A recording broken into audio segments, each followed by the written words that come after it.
Hi guys, welcome back to my channel. I hope you're having a great day so far and welcome to today's video where I'm going to be doing a bit of a story time on absolutely one of the worst days of my entire life. My daughter had her accident. I'm going to be sharing everything that happened that day and how she is, all about her recovery and everything that's going on with us over the last few weeks. So without further ado, let's get started. So obviously this isn't really like a makeup tutorial, so I might forget or not show you what I'm using. So everything of course will be listed in the description box down below if I don't show what I'm using or something like that. And you want to know what it is, everything will be listed in the description box for you. I just want to start off by saying, I know there are going to be some people who are wondering why on earth I would be sharing about my daughter's accident, why I would be telling you this story, and who just won't understand like my reasons. So I just want to explain that it's actually so bizarrely therapeutic talking about this stuff. It has been an incredibly traumatic, devastating time, and I find it really therapeutic to talk about these sorts of things. And I think, you know, one, she's absolutely amazing, she's great, she's fully fine and she's recovering and she is happy as Larry, like she always is. So I think, you know, it's an happy ending story and everything will be fine. I think it's important to talk about these types of events and things like that that happen in our life because they happen to everybody, and it's just nice to share the feelings and the emotions and just normalize these feelings and emotions and some of these, you know, challenges that we go through. And I just find it really therapeutic to talk about it, so I think it's important. It's been 3 weeks since her accident and I feel like I'm just about ready. I think it's definitely a mistake for me to assume I'm not going to get upset while making this video, because I was just thinking about it while I was getting ready and what I wanted to say, and even that set me off crying. And I am a crier, okay? I never was a crier until I had children. And now I'm a crier. I'm the world's worst crier. I cry X Factor. I cried the other day at Come Dine With Me. What's up with that? I feel like when I had children, it's like some kind of tap got turned on or off. I don't know which way it went, but it let the floodgates open is what happened. So I don't know if this makeup is going to stay on. I don't know. I thought I was, you know, it's been 3 weeks. I thought I was in a less emotional place, and then every now and then I'm not. So we'll see how we go. Oh, and I forgot to say, another reason why I really wanted to make this video was because, you know, there are so many little like lovely sort of human nature moments in this story that really are very heartwarming and lovely. So I think it's actually a very touching, lovely humanity, faith in humanity type of story as well. But anyway, I'm literally just trying, can you tell I'm doing everything to get out of starting this story because I'm nervous how this is going to go. Okay, so 3 weeks ago, it was towards the end of our school summer holidays here in the UK. My children like to do a few camps during the school holidays. I do YouTube, so I don't need to put them in camps because obviously I am home, but I do need to work at sometimes, and I hate working when my children are here because I just want to be with them and I want to spend time with them. I don't want them shut out, you know, of my filming space. I just want to be with them. But the other thing is they absolutely love camps, and I think it's really good for them to sort of keep, you know, social with friends and make new friends over the summer. And although we do a lot of, you know, socializing and going out and about, it's just nice for them to have some sort of organization and some clubs, because a lot of their clubs don't run across summer holidays. So they were signed up to a few clubs this year. They did a couple that were at a secondary school and they were sort of all day long sports camps, and then they had 2 days at their gymnastics club. So my son quit gymnastics a few months ago. It wasn't for him, he wasn't enjoying it, so he stopped doing gymnastics. But my daughter has done gymnastics since she was like toddling. You know, she did sort of toddler fun gym, and she's been doing gymnastics for like 6 years now at this exact same club. So it's funny, the reason I say this about their clubs that they were doing is I was so worried about the one at the secondary school, just because I didn't know the people. They had never been to this school before. Obviously they're both in primary school. My son is 7, my daughter is 9. So they've never been to, it was a really big camp. I knew they probably wouldn't know anyone there, whereas at gymnastics, it's at their normal club.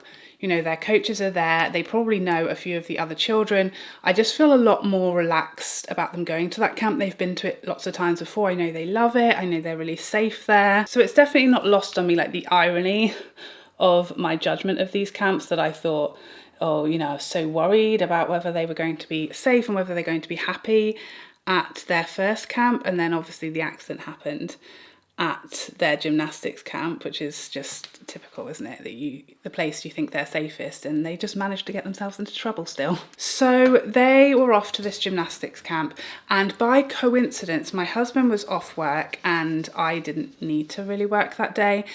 And it was also the anniversary of our engagement. So we got engaged, I can't remember how many years ago, I guess 11 maybe. I know it's one more than we've been married, so it must be 11. But it had been 11 years to the day since we got engaged. We got engaged in Paris in the Jardin des Plantes. My husband proposed to me there, and it was, yeah, the anniversary that day. So we were like, let's go on a little date day. You know, we dropped the kids at the gymnastics camp and we went to see Oppenheimer at the cinema. We went for brunch first, and then we went to see Oppenheimer, and it was like, again, it's just so ironic because I was like posting, I'm so excited, you know, we're going to have a little date day. You know, we don't get to go on dates very often. If we do, it's always date days because we don't have babysitters. So, you know, if we want to go somewhere, this is our only sort of opportunity when they're at school or, you know, a camp like this. So we went to the cinema. Obviously, you know, guys know Oppenheimer is a long old film, okay? It's like 3 hours long. And I always obviously turn my phone on mute when I'm in the cinema, because obviously you can't have it making noises and upsetting other people. But I do always check it. So we always sit in the very back row. I like to sit in the, you know, the premier seats because they're just comfy, okay? And I like to sit in the very back row in the middle.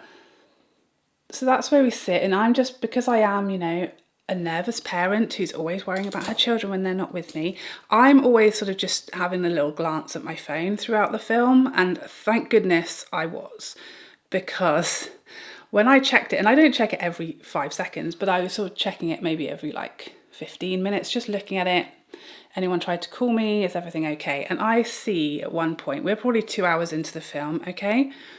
And I see that I have like 4 missed calls from our area code, but an unknown number. And I just like show my phone to my husband. He looks at his phone and he has, I can't remember, 1 or 2 missed calls from this same number.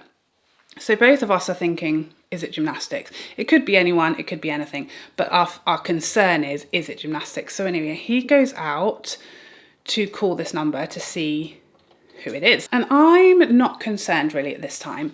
I don't know what other countries are like, but here in the UK, I don't know about you guys, I get a head bump phone call at least like 2 or 3 times a week from their school. If anything comes into contact with a child's head while they're at school, and that could be another child's head, like they bump heads together, or they stand up and bump their head on a table, any kind of contact with a child's head, and they have to phone you. And sometimes it's truly ridiculous. Usually when they phone me from school, my children have bumped their own heads together. That's typically what I get, but I get these so often, and I'm always like, you know, you get these calls from school and you're always slightly like, what's going on? But typically I just know that it's a head bump phone call. That's almost always what happens. So I'm just thinking, I'm not thinking something terrible's happened. I'm thinking one of them has had a head bump, or they won't eat their lunch, or they've forgotten their lunch, or their drinks bottle, or I don't know, something, maybe even worst case scenario, one of them has a temperature. So I'm expecting my husband, who has walked all the way down the stairs and out, I'm expecting him to come back up and everything is going to be fine. That's not what happened.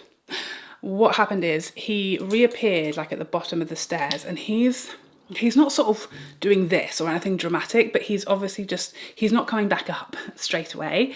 And at that point, I'm like, I just have gone into like freeze mode, because I'm thinking he's not just coming back in. And although I kind of know that he's saying like, we need to leave or you need to come, I don't move. I don't know why. I knew he wanted me to come, but I think I thought in some weird way that if I stay here, if I sit here, he's going to come back and sit down and say, it's nothing, they're all fine. So he had to actually come up the stairs because I wasn't moving for some reason. I was just sitting there like a lettuce for no good reason when I knew he obviously wanted me to come down. I don't know what I was doing. I don't know why. I just froze. He just says, we need to go. So obviously he can't have a whole conversation with me in the cinema, and thank goodness, because that would have been a scene, okay? So he just says enough to get me to get my stuff. And I'm like, obviously now my heart is going, something is bad, because we actually have to leave and go there. So I'm just like trying half sort of running down the stairs to get out of the screen. And then we get out of the screen and I'm like, what, tell me. And he says, I can't remember the exact words, but something along the lines of, Aoife's had an accident and they think she's broken her arm. And I just dissolve. I've gone fully insane, okay? I am like, what, no. All I remember is like bursting into tears and saying, no, please, no. I remember just saying that, no, what? And I'm just asking, I'm saying no, and please, 100 times. We don't know why. That's what I said. That's what came out my mouth. I'm crying my eyes out. I'm hysterical. And I'm holding onto this man. Like I had him like by his scruffs. I'm like holding on to him, like gripping him and like saying, what happened? What, blah, blah. And he's like, obviously he got some information, but I don't think he had like a 25-minute interview with these people. He was literally, she's broken her arm. She fell off the trampoline. That's how it happened. She just fell off the trampoline. They think her arm is broken. We need to go there. But I have like 4,000 questions. Anyway, we're now sort of like, I'm like half dragging this man. He's half carrying me and I'm just like attached to him like a locust. I don't know why. Again, I don't really know why anything happened that day, but this is what happened. So I'm just like gripping onto this man and he's sort of, you know, half dragging, I'm half lynched onto him, out of the cinema, hysterical, clearly, still screaming and firing questions at him. And like the poor girl who takes your ticket, who is probably really young, was like, are you guys okay? Because clearly we aren't okay. And I literally feel so sorry for that girl because I couldn't answer. I didn't know. Clearly we weren't okay. But I just said yes, because I'm British and that's what we do. Are you okay? Bawling, screaming, shout crying. Yes, fine. Obviously not. But I just sort of knew, you know, we were now at this point, we were in a race against time to just get to the gymnastics venue. So I wasn't going to stop and, you know, have an explain to this girl who can't, you know, obviously help me. We just need to go there. So I just sort of like said yes, and we just sort of ran past her. But I thought she's probably traumatized because clearly I was in a full state of distress. My husband was much calmer, as he is, but I was not okay. I know she's very unlikely to see this video, but if she does, I hope she knows now this is what happened to those crazy lunatics who were screaming and shouting in the middle of the cinema. Everyone is fine. Nobody, despite appearances, had died. And I'm so sorry. That was probably quite stressful for you. So we had parked quite far in like the multi-story, quite far from the cinema. So my husband just says like, stay here, I'm going to run and get the car and I'll pick you up like in the road on the way past. So I say, okay. And he just starts running to go and get the car, which is great because I think, I don't know what that would have looked like. The scenes of me trying to go up the like staircases in this multi-story car park would have been, you know, not ideal. So I am just like standing there weeping in the middle of the town, in the middle of the road, pretty much, just weeping. And again, lots of people walking past probably thinking, what the heck is happening to this woman?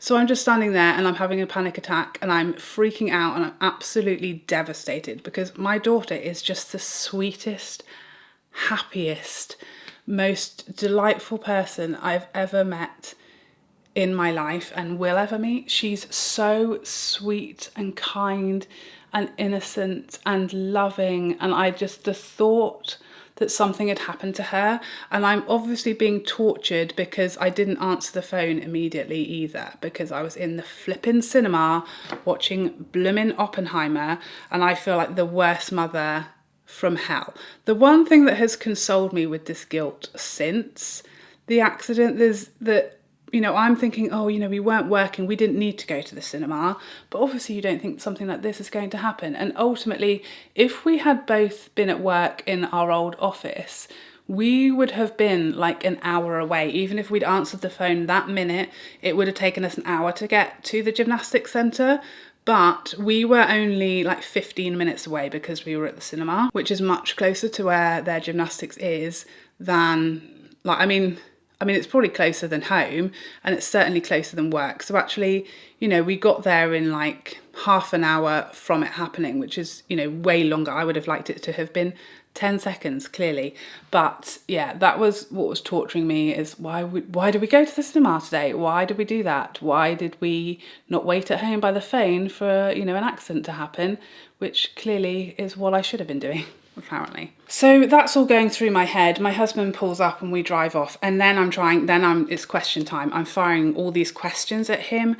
What happened? What is going on? Where is she? Is she okay? What's happening? Is an ambulance coming? What's going on? So what happened is that they were very quick to think her arm is broken. I don't know at this point why they thought that.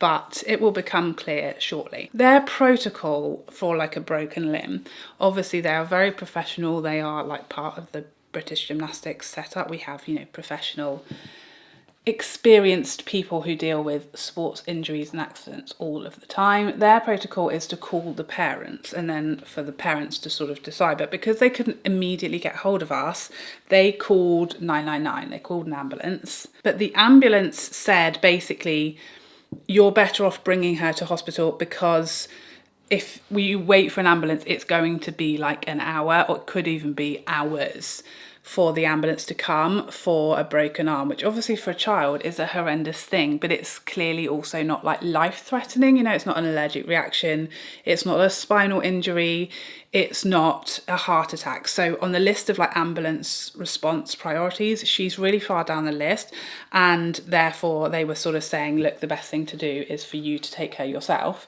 to A&E, because if you wait for an ambulance, who knows how long it's going to be. So that's what was going on. Anyway, on the car, during this car journey of hell, in which I'm just literally like, get me there, transport me, teleport me, get me to this flipping gymnastics place as fast as you can without us getting arrested. We're just driving along and I get this phone call from an unknown number, and I'm just obviously thinking this is something to do with my daughter, clearly. So I answer the phone. And this is what I hear, okay? This is what I hear. Hello, this is a wheelchair ambulance. That's exactly what I hear. And I'm like, what? Hello, it's a wheelchair ambulance. That's what I hear. And I'm like, immediately like, okay, what's happening? What's going on? Blah, blah. They then say, what is your name? And I'm like, what is my name? My name's Charlotte Holcroft. So I'm answering all of their questions like really quickly, but I'm also like, what's going on? Why are you calling me? What's happened? I'm thinking, has the ambulance turned up there? Has something worse happened? Is there something going on with her? Is she now in the ambulance and going somewhere and we need to change where we're going? Why are you calling me? I have no idea. This person keeps asking me these questions. Hello, what's your name? So blah, blah. And then she's like, you called the ambulance service? And I'm like, no, I didn't. I didn't call you. And I said, my daughter has had an accident, but she's not with me. She's at gymnastics. I didn't call you. And then they're like, can you confirm her date of birth? And I'm like, can you just, literally, this person was making me have an absolute nervous breakdown, because they were just like interviewing me. And I was like, I didn't call you. You called me. And then you're asking me, who am I? And asking me all these questions. And I'm like, you called me. What do you want? Like, what is happening? You're freaking me out. Why are you calling? What's going on? So in the end, I just literally say, look, I didn't call you. Can you please tell me, why are you calling me? What is it that's happened? What do you want? And she hung up on me. The ambulance woman hung up on me because I asked her, tell me what is happening. Why are you calling me? What was going on there? I have no idea. I didn't bother to do any sort of, contact them and complain about this woman or this situation, because I know that all those calls get recorded. So I'm sure she's been told she didn't handle that exactly very well. But yeah, that was not good. And we, to this moment, have no idea why that call ever came through or how they got my number, because I assumed at the time that gymnastics must have given them like my number to call me at some point, because obviously they knew I was going to come and get my daughter. But when we got to gymnastics, they had not given them my number and were really confused as to why they'd called me, because their conversation with the ambulance had gone, okay, the parents are on their way now, we've got hold of them, so no need for an ambulance. And then instead of calling gymnastics back where they knew she was, they called me and then just wouldn't tell me what they wanted. So I don't know what happened there, but it was not good. So in only a few minutes, we arrive at the gymnastics and I burst through the doors, running like an absolute maniac in through the doors. Now, obviously we know these people, we know the manager, they're all lovely, wonderful people. And I burst in through the doors and I was obviously crying my eyes out. And the manager there was so sweet, and she was just like, can I just give you a hug? And she was so kind. And then one of the gymnastics coaches, they were like playing like, I don't want to say like good cop, bad cop, because they were both really lovely and nice to me. But the manager was like sweet, kind, loving. And then the gymnastics coach was like giving me a pep talk. She was like, pull yourself together. It wasn't quite as brutal as that, but she was like, take a second. Like, she gave me a pep talk before I go in, before I see her. Take a second, take a breath, compose yourself before you go in, because obviously I want and need to be calm for my daughter. Now, the worst thing about when this accident happened is, obviously you guys probably know, if you do sports and things, sports coaches are not allowed to be like affectionate or even physically touch kids that they work with for obvious reasons. There are very strict, rules and regulations for very good reasons about physical contact with athletes. And this was what was really upsetting me, is that the whole way I was thinking, she's had the worst accident of her life, a really bad accident where she's really hurt and in pain and I'm not there. That's the worst thing ever. And it's taken me half an hour to get here. That's the worst thing ever. And I know this whole time she's been sat with, I don't know who is there. I don't know if she knows the coaches. I don't know. I was envisioning her being sat on her own, at the side of the trampoline, or I didn't even know where she was going to be sat, with like just someone sat near her, talking to her. There was not going to be anybody cuddling her, comforting her, looking after her. And that was what was torturing me that whole entire journey, is I just want to get to her. I want someone to be holding her. It has to be me. Anyway, we walk into the gym and I see her, and the relief, I tell you, because she was with one of her coaches that she has known like literally since she was a toddler, the amazing Grant. And not only was Grant with her, and I know he's so like kind and lovely, but he's also really funny and entertaining. And as soon as I saw this man, and he had her, so she was sat like with her back, he was obviously like supporting her and supporting her arm, and they were both sat on the floor, but it was like he was like holding her, and so obviously being so kind and caring and like loving to her. And it was, honestly, I cannot thank him enough, because when I saw, that was just not what I expected. I expected her to be like sat on a chair alone, because they're, they can't sort of be kind and caring like that in this sort of environment. And honestly, I was just beyond relieved to see someone being kind and caring and sort of just really looking after her in exactly the way that I would have wanted someone to look after her until I could get there. So obviously we didn't have a really long conversation with Grant and the other people who were there for her accident. They had put her arm in like a sling while they were waiting for us. And so I didn't see her arm initially. They had cut... What had they done? They had cut her leotard. She had a long sleeve leotard, so they'd cut it sort of up to the shoulder, and then they'd put the arm in a sling. So I didn't see initially like the injury. I could only just see her arm was in a sling. And obviously when we got there, she wasn't crying.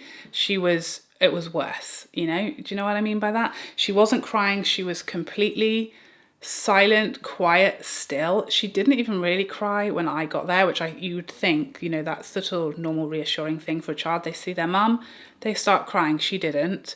She obviously was very, very relieved to see me, but she really had gone into like shock, I think. She was very, very quiet. She wasn't really moving. She was clearly in an awful amount of pain. So my husband brought the car around to like the nearest door, and Grant helped us to get her in. She had to obviously sit in a seat. We needed her to be safe, and we managed to get her sort of buckled in. Her brother, by the way, her brother was obviously at this same camp, and they had kept him fully away, and all of the kids had, you know, they'd sort of evacuated the whole gym for where she was so that no one saw her, and he hadn't seen her. He had no idea what was coming, what was going on. So we went to get him, and he was literally like, what on earth is going on here? He was befuddled, but he very positively, they had kept him completely away and unaware that anything was wrong, which was great. So until we got got there and got to tell him what had happened. So he was with us when he found out that she was hurt. So we get in the car and we're thinking we're going to go to the hospital, which is about sort of 40 minutes away, the nearest like big proper hospital. But I'm thinking the best thing to do is actually to call 111, because they will tell us where to go, what is the right thing to do. I'm not 100% sure where exactly we should go. So I called 111. And if you're in America, I don't know what your equivalent of 111 is, but here, what 111 is, it's like a non-emergency sort of 999. So you call 111 for like out of hours help or advice, or if you need, you know, like to make a decision where to go. Is this a 999 or is this what? They can call you an ambulance if that's what they feel you need, but they can advise you where to go, what to do in like medical situations. So I called them. They said we were like on our way. We'd started heading to the hospital that we knew. We were on our way there, and they said, don't go there, go to this like minor injuries unit, which is where I had my son. They also have a maternity wing. They said to go to this other place. So we basically changed direction. We start going to this other place because they said they have x-ray there and it's very quiet there. I think that's why they told us to go there, because the hospital we were going to was very busy. So they told us to go to this other place to get the x-ray. So we go to this other place, and oh my God, that journey was hell, because obviously she was so scared. She was in so much pain, and I couldn't sit with her. You know, we needed to get my son in the car and in the car seats and all this. So she had to sit in the back, like just with my son, and I was holding her hand like through the seat. But I just wanted to get her there so I could sort of hold her and properly support her. Let me tell you, the people in this place, in the end, in theory, it was kind of not the right, we should have just gone to the hospital, I think. However, I'm glad, and I have no regrets that we went to the minor injuries, because those people, they were so wonderful. You know, we went in and the first thing they said is, we need to get her some pain relief. We need to get her some pain relief. And they gave her morphine, which was really terrifying because that's like some pretty serious drugs, you know. But they were like, yeah, we can give her morphine. They weighed her. They made sure she was tall and she weighed enough to take the morphine. At this point, I'm just thinking, you know, they're going to x-ray and then they're going to put a cast on it. That's what I thought was going to happen, because that's what happens, right, when you break a limb. They come out and they're like, we need to x-ray. And there is like no one there. We're like the only people in this place, which is obviously why they wanted to send us there, because it was so quiet. So they go in to do the x-ray, and obviously at this point they take her arm out of the sling, and oh my God, it was shocking. It was shocking. Her arm was like in no way the right angle or shape. It was all over the shop. It was literally like that scene from Harry Potter, you know, when like he removes all of the bones in his arm. That's what her arm looked like, no joke. They did the x-ray, which was really brutal because they were moving her arm all around, but she'd had the morphine, so she was quite calm and in less pain than she was, and sort of getting a bit sleepy from it. So we were waiting for the x-rays, and again, the doctor was amazing that was there. He came out and he took us to one side. He made sure, you know, she never heard anything scary or said anything scary in front of her. And he took us to one side. And at this point was when he said, she's going to need surgery, which that was terrifying to me. It had just never crossed my mind that that's where this was going. I just thought you put a cast on a broken arm. Surgery, I just hadn't really thought it was going to be a thing. But he said she has basically 3 breaks in her arm. One is what they call a banana break. It's completely like displaced her whole arm, and it's going to need realigning and all of this stuff. So it's going to be surgery. So they said that they'd spoken to the hospital where we were originally going. They know that we're coming, but he said there's no sort of super rush, like go home because you're going to be overnight stays, all of that stuff. She's going to have an operation most likely. So he was like, you know, you could go home first and get a bag if you want, get some stuff. Like obviously we had another child with us. You need to get a babysitter if you both want to go, all of that stuff. So, okay, so we went home and I literally ran around the house like a mad woman, packing like just basic overnight stuff. And I always knew that I was going to go with her because there's no way, you know, she wanted mum and obviously I was never going to leave her. So I knew I was going to go with her, but I was scared because I was a wreck and I knew this, whatever was going to happen next was going to be traumatic and I was going to have to be on my own because, you know, we don't have any family nearby and we'd called my mum and dad to come, but we knew they were going to take hours to get there. So we had no idea how long we had. So anyway, we packed the bag, we got to the hospital. The way to the hospital, she was happy as Larry because, you know, they'd put her properly into a sling and also given her morphine. So she was like chatting away, much more like her normal self. We get to the hospital and they've obviously got her x-rays, they see everything. And now we're just waiting. So we're in like, she's in a ward, she's in a bed. We were playing Harry Potter quiz games, which she loves doing, for about an hour. In this time, another child came in, a teenager who'd fallen off her horse and had exactly the same banana break, but only the one. I mean, my daughter just had to make sure she really broke it good and proper. So this girl had fallen off her horse, and this was another reason why I was so glad that we went to the minor injuries first, because they only gave that girl paracetamol. Okay, that was the only option. And when I said to one of the doctors, she's had morphine, and they were like, oh, they're generous, like they don't usually, you know, we don't usually give that out. So yeah, I was pretty happy we went there because Aoife was much more comfortable than this other girl who was just surviving off of paracetamol. So we waited about an hour and I didn't really know what was happening at this point. I think what was actually happening was that the surgeons were looking at her x-rays and deciding what they were going to do. So when they came down after an hour of being there, they came with the casting stuff, okay? They didn't come to have a chat, they came to like fix it. So that was amazing. And the doctor, Boris, who was a legend, he was so funny, he was so reassuring, but he was always talking to Aoife. He was like, you know, obviously he was, you know, talking, involving me in the conversation, but he was talking to her, telling her, this is what I'm going to do, this is what's going to happen. And he was very, very straightforward with her, which I really appreciated because I think people aren't often with kids and, you know, often they just talk to the parents rather than telling the child, which I thought was really great. He was great with her. He basically said that he feels that he can manually put the arm back into place before casting it. So he's going to basically move the bone with his hands back into place and then cast it. But he said he was only going to be able to do this if she was going to cooperate and be calm and not have such a bad reaction to what is clearly going to be a very painful procedure. That is the only way he's going to be able to do it. And if he can't do it, it's going to be an operation. But he said he would rather not risk an operation, you know, for a young child with all the extra risks that come with that, if we can get it done manually. So that's what we decided to do. So they gave her gas and air. We put Harry Potter on the TV and she held my hand, and they did the procedure. And let me tell you, it was utterly brutal. It was the most brutal, painful, awful thing. The actual pain bit, so he put the cast material, you know, like this paper mache, let's say, all over her arm initially. She was sat there relaxed. He never said, I'm going to start moving it now. He never said ready.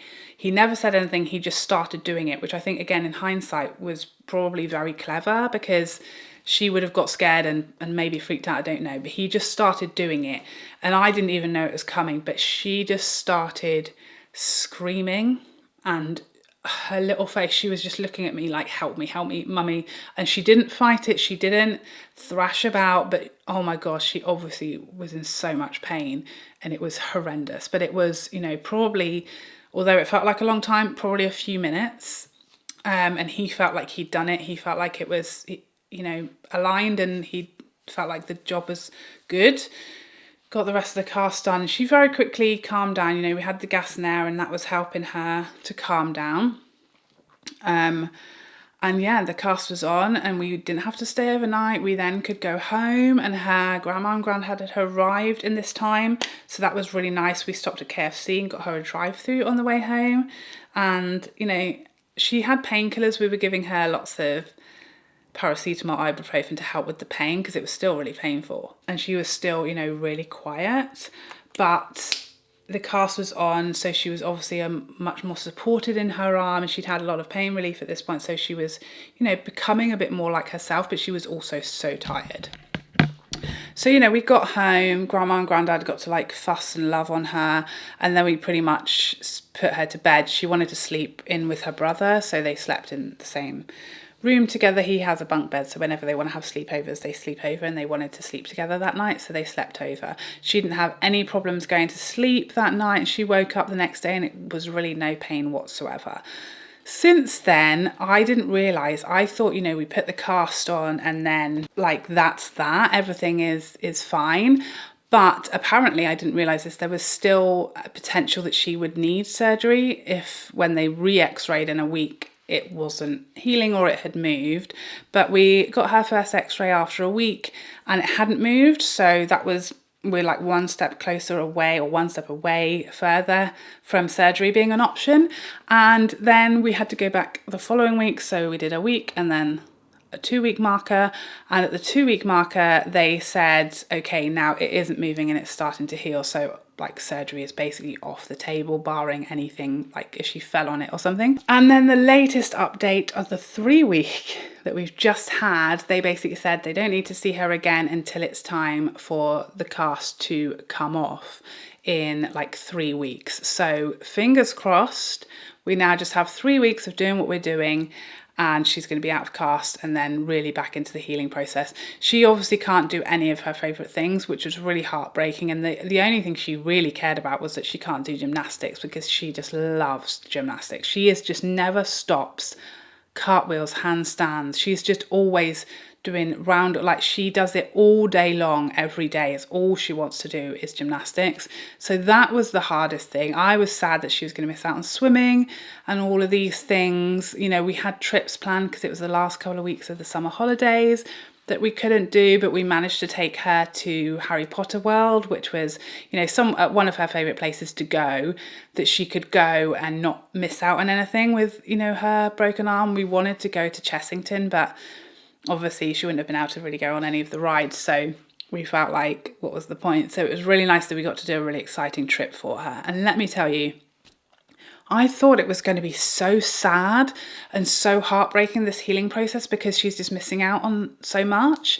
She is just so full of joy anyway. Like, there's no stopping this child, okay? She just gets so much. She's so happy and content and full of joy. You wouldn't even know she has a broken arm. She's just taken it so much in her stride, and she's taken it so much as, okay, this thing happened, but oh well, you know, this is just like temporary. And she's just got on with her life with the usual amount of like joyful happiness that she always has, which has just been so inspiring and just has really helped me kind of heal from everything, because I was in far worse a state than she was, okay, at all points throughout the experience. Obviously she was in a lot more physical pain, but as far as like the trauma of it all and the like residing upset and heartbreak over everything, she was 5 minutes later completely unbothered. And we've had conversations about how does she feel about this. We've talked about her accident. She has no upset or trauma. She has no worry or fear of everything. She's desperate to get back to gymnastics, back to trampolining.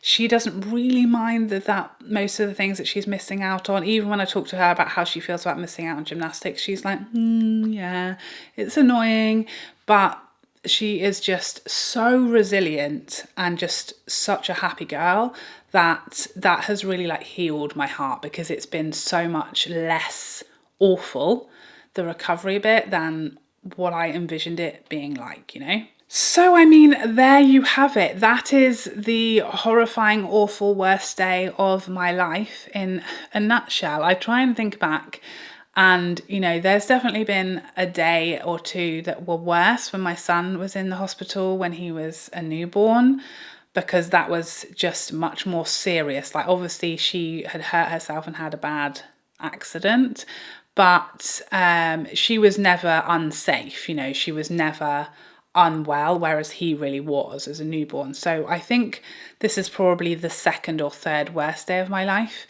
and not something I ever want to repeat. But as everyone has been saying to us, this is like the curse of active, sporty children, and I'm like horrified to think, I don't think it will be the last time one of my kids is in a cast, especially my son, because he plays football and he's a maniac. So a bad combination. But everybody is safe, everybody is happy, everybody is okay, and that's all that matters. I can't believe I actually made it through, and not a single tear actually left my eye. They tried, but I kept them at bay, so yes. As I said at the beginning, everything I used today will be listed in the description box down below. Thank you so much for all of your support. I've had so many messages and comments from you guys at the time when it happened, and since, asking and checking on her and how she is. She's now got herself a Harry Potter sling and she's living her best life. We've had so many friends and family members sending her little treats and little things to cheer her up, and it's just been such an actually really lovely time of showing like how amazing people are when something bad happens. So I want to thank you all so much for your support and your kindness during this time, and your love and your care for my girl. It's just so beautiful. So thank you so much. Thank you for watching, and I'll see you in the next one. Otherwise, take care for now. Bye bye bye bye bye.